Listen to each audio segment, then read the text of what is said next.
A pesquisa da Confederação Nacional do Comércio, ela trata todo o mês de um levantamento em que apontam o percentual de famílias endividadas. No mês de julho, houve uma taxa recorde de 78 pessoas que declaram ter contas a pagar, famílias que declaram ter compromissos a serem saldados. Você encontra nas suas análises alguns elementos que são mais gerais na conjuntura, que ajudam a explicar esse percentual de famílias endividadas que segue tão alto? A grande mídia, né, ela às vezes trata a questão como se fosse um descontrole individual, né?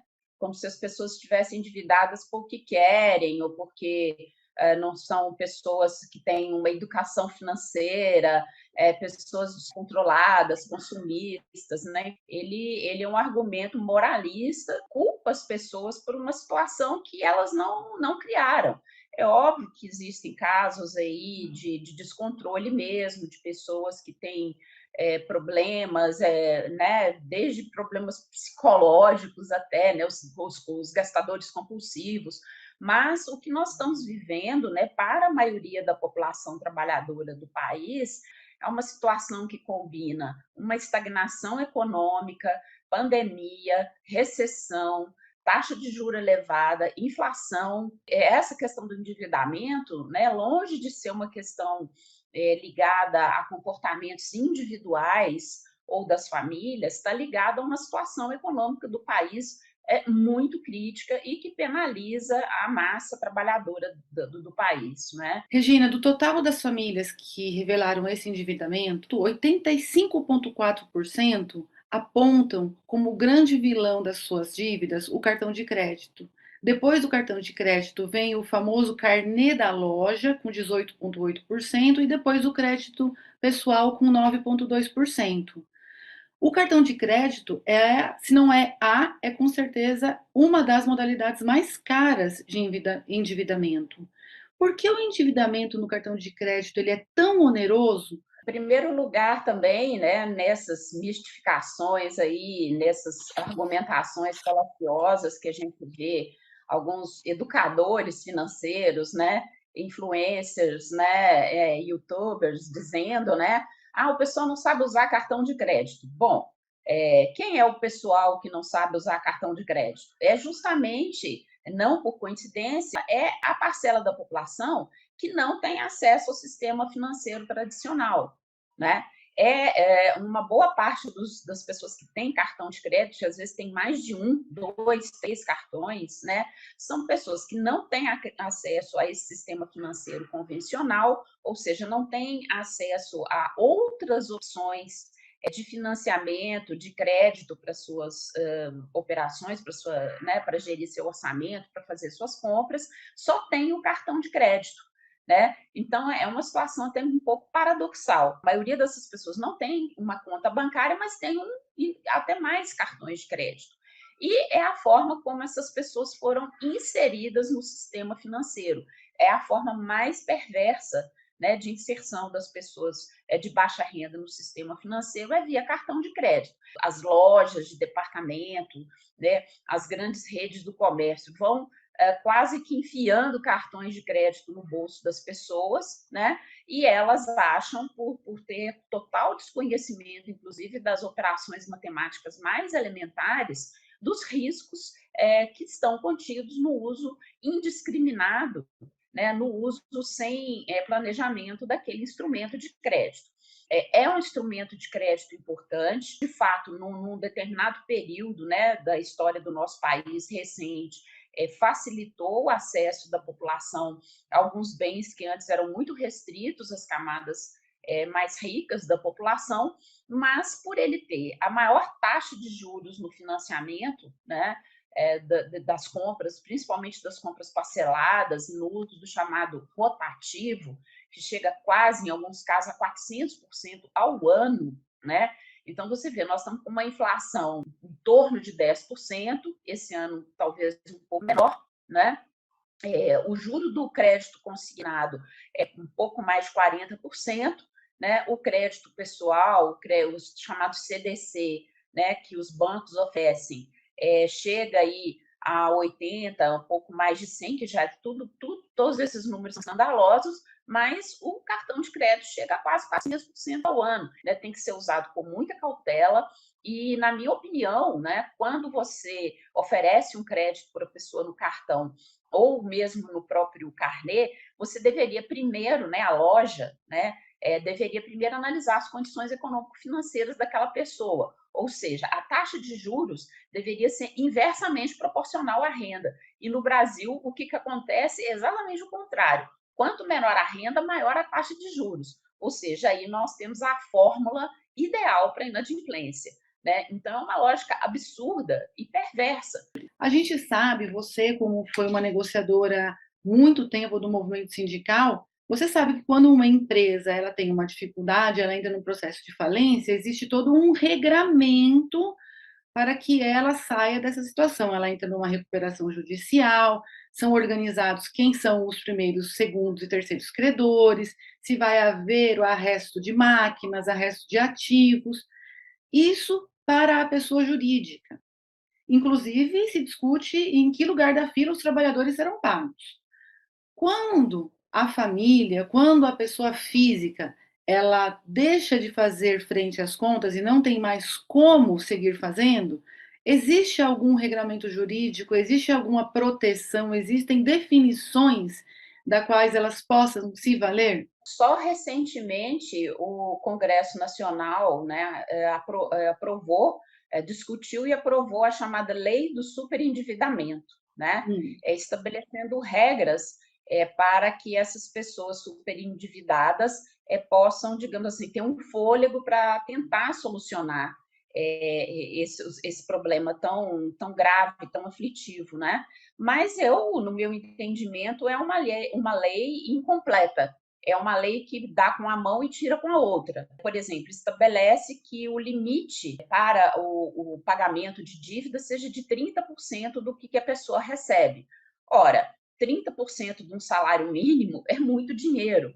E a gente sabe que para as famílias que recebem de 1 a 3 salários mínimos, 30% é o que uma família consome, gasta todo mês do seu orçamento com comida. E essa lei deveria estabelecer limites flexíveis de acordo com o nível de renda das pessoas e mais. Né, os bancos públicos deveriam abrir, pelo menos os bancos públicos, né, uma linha de crédito específica para que essas pessoas tomassem um crédito mais barato, conseguissem pagar essas dívidas mais caras e tivessem um prazo de carência, né, e que fosse observado assim com muito cuidado a real possibilidade de pagamento dessas pessoas dessas dívidas. Se você não estabelece qual é a faixa de renda que essa pessoa, essa família está inserida, se você por trás, o Estado não garante essa pessoa, por exemplo, um acesso a um crédito mais barato para que ela consiga pelo menos resolver o endividamento nessas modalidades mais caras, como cartão de crédito. Então, você tem que dar um suporte, né, um acompanhamento, né, por um educador financeiro, uma pessoa que possa, ou um setor do banco público, ou de uma instituição, do Banco Central, da CVM, que seja, né, para dar um suporte para essas pessoas, né, para elas terem com quem conversar. É como se fosse assim, uma terapia econômica. Regina, sabe-se que há muitas vezes má fé ou indução ao engano por parte dos agentes que fornecem créditos. São as famosas letras miudinhas ou os famosos anúncios sem juros, taxa zero, sem comprovação de renda. Tudo isso que aparece como uma facilidade no início, normalmente chega depois para aquela pessoa que fez a tomada de crédito em letras garrafais. As cobranças são enormes, o telefone não vai parar de tocar, a pessoa já perdeu o sossego que ela tinha na vida.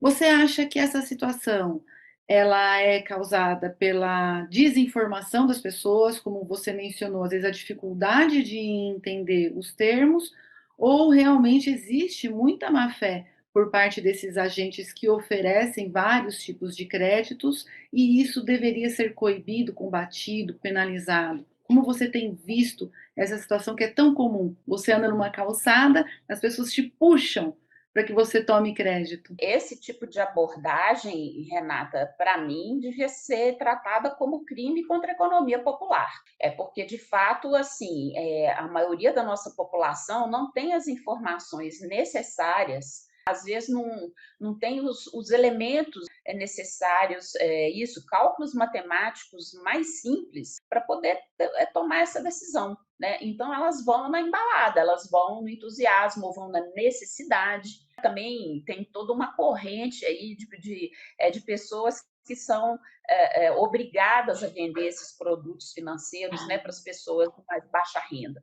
Né? Então, eu sei que os trabalhadores do sistema financeiro também têm que cumprir metas, agindo até contrariamente aos seus valores, aos seus princípios, né? Mas eles também são um pouco vítimas, são um pouco reféns desse sistema maluco. Né? Então, acho que é uma cadeia de erros, né? É uma cadeia de erros que penaliza na ponta o consumidor final. Regina, em 2019, o governo criou uma nova modalidade de saque do FGTS, que é o saque aniversário. A partir dessa modalidade, anualmente, o trabalhador que contribui para o fundo, que está ativo no fundo, ele pode retirar partes desta poupança. Existem outras situações também em que pode haver a retirada, como a compra da casa própria, em situação de algumas doenças específicas. Vale a pena eu tomar os recursos do FGTS para saldar dívidas? Então, acho que do ponto de vista de uma situação limite, né, numa situação que a pessoa não tem para quem recorrer, ela não tem um parente que pode emprestar um dinheiro para ela poder pagar quanto for possível, ela não tem acesso a um crédito bancário mais barato, eu acho que sim, aí é uma alternativa. O que a pessoa vai fazer? Vai ficar fugindo de cobrador? Né, vai correr o risco de parar, inclusive, ter seus bens arrestados, o seu único bem, um carro ou uma casa, enfim, se a única alternativa que a pessoa tem é essa, paciência, tem que usar. É melhor isso do que sofrer esse tipo de consequência, inclusive judicial. Lá na frente, se a pessoa for demitida, ela sabe que uma parte da rescisão dela vai ser comida, né, por esse uso imediatista do recurso do FGTS, e do ponto de vista social,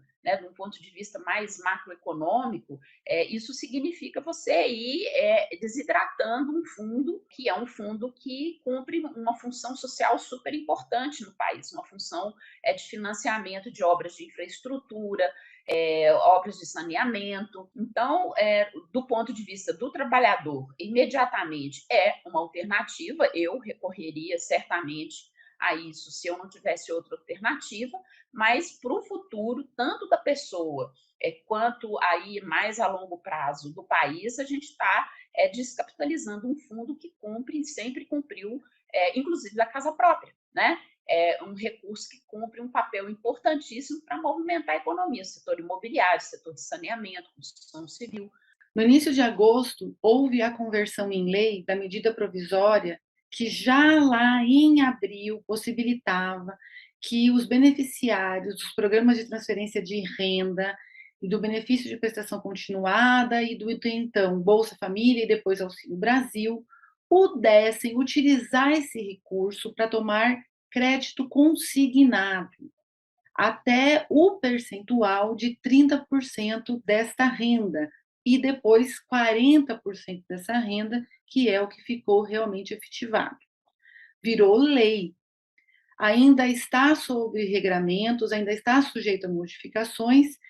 Ainda alguns bancos já dizem que não utilizarão recursos para atender esse público. No entanto, já há mais de 10 mil instituições financeiras habilitadas para fornecerem esse crédito para essas pessoas. É uma medida polêmica. Qual é a sua opinião sobre essa possibilidade do consignado no benefício de transferência de renda? Preciso a gente ter clareza do conceito de crédito consignado. O que é o crédito consignado? A consignação como se eu dissesse para a pessoa o seguinte: estou consignando esse empréstimo porque eu sei, né, que você tem uma garantia de pagamento desse recurso que você pegou emprestado. Então, o crédito consignado em folha de pagamento.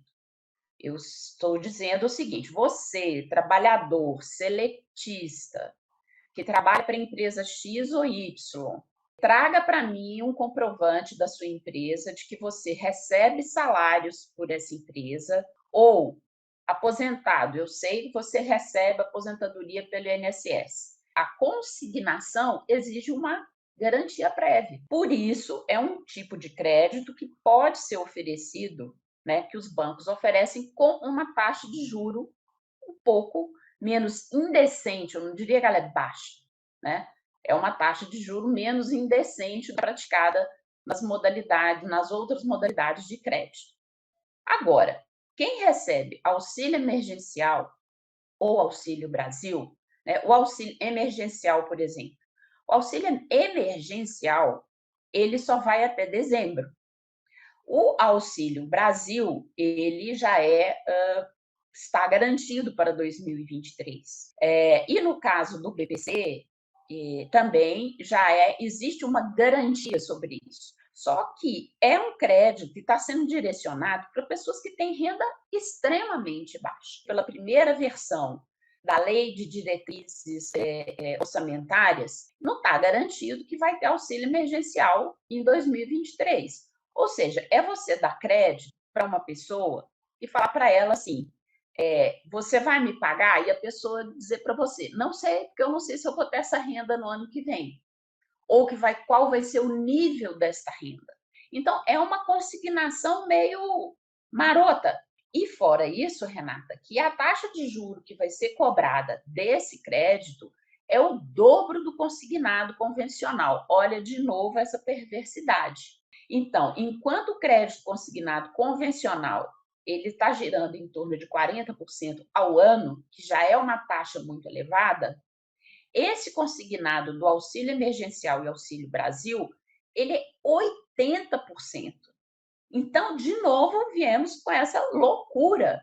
Se eu estou emprestando um recurso para uma pessoa que está vivendo de um auxílio do governo, que eu nem sei se vai ter continuidade ano que vem, se vai ser reajustado, como é que vai ser reajustado, deveria estar colocando uma taxa de juro muito mais baixa. Deveria ter alguma garantia. Ou seja, caso não o auxílio emergencial não seja mantido, caso o Auxílio Brasil não seja reajustado, quais vão ser as condições que o governo vai dar para esses beneficiários de que eles não vão ficar inadimplentes, de que eles não vão ficar super endividados. Então, eu acho que a população de mais baixa renda, que está desesperada, que está super endividada, que está sem condição, inclusive, de comprar os itens de primeira necessidade, está sendo induzida ao erro.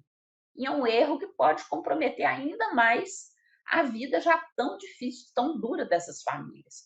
O que o governo devia estar fazendo é antecipar, mediante o próprio Tesouro Nacional, as parcelas para essas pessoas. E o governo que se vire com os bancos para pagar essa dívida. E não deixar as pessoas na mão de instituições financeiras, né, que às vezes vão cobrar taxa de juro até mais alta que os 80%. Para a gente terminar, deixa eu te fazer uma pergunta de um ponto de vista mais geral. Essa situação do endividamento, ela causa algum efeito mais global sobre a economia? Ela dificulta, por exemplo, que as pessoas consumam e, evidentemente, de que mais bens sejam produzidos e empregos sejam gerados, ou não passa por aí? O professor Ladislau Dobor, há muitas décadas, né, que ele estuda essa perversidade do sistema financeiro brasileiro, ele disse que o que o sistema financeiro drena de recursos produtivos da sociedade por meio de taxas de juros extorsivas daria assim para ter um acréscimo no PIB substantivo, né? E as pessoas poderiam consumir muito mais. Quando eu contraio uma dívida para comprar uma geladeira, eu estou pagando 2 geladeiras. Né? A taxa de juros é tão extorsiva que a pessoa compra uma geladeira e paga 2. Ela poderia estar comprando uma geladeira e um fogão, né? Se as taxas de juros fossem um pouco mais baixas. Milhões de pessoas estão tendo as suas economias drenadas, o seu esforço como trabalhador, como trabalhadora, sendo drenado para financiar a riqueza de alguns poucos mil rentistas, pessoas que vivem de juros, pessoas que vivem de especulação no mercado financeiro.